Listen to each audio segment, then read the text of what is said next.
Ta'ziya: san'at olami og'ir judolikka uchradi. Afsuski, Asliddin Do'stov oilasida judolik. Assalomu alaykum, hurmatli tomoshabin do'stlar, kanalimizga xush kelibsiz.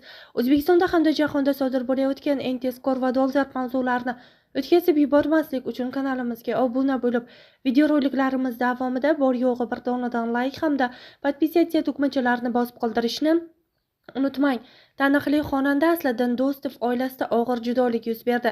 San'atkorning otasi olamdan o'tgani haqida uning o'zi hamda qizi aktrisa Xonzoda Do'stova 27-aprel kuni ijtimoiy tarmoqlardagi sahifalari orqali ma'lum qildi.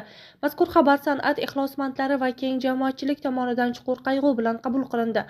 Oila uchun og'ir bo'lgan bu yo'qotish, ayniqsa Asliddin Do'stov ijodiy faoliyatida muhim o'rin tutgan insonning vafoti bilan bog'liq ekani bilan yanada alamli bo'ldi.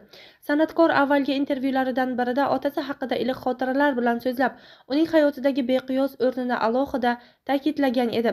Birinchi bor qo'limga tor ushlatgan ham ilk ustozim ham otam bo'ladi, deya e'tirof etgan edi u. Bu so'zlar marhumning nafaqat ota, balki farzandi uchun ustoz va yo'l ko'rsatuvchi bo'lganini yana bir bor tasdiqlaydi. Aynan shu inson Asliddin Do'stovning san'atga kirib kelishida muhim rol o'ynagan. Tahririyat nomidan Asliddin Do'stov va uning oila a'zolariga chuqur hamdardlik bildiramiz deyilgan xabarda. Azizlar, sizlar ham fikrlaringizni albatta izohlarda yozib qoldirishni unutmang.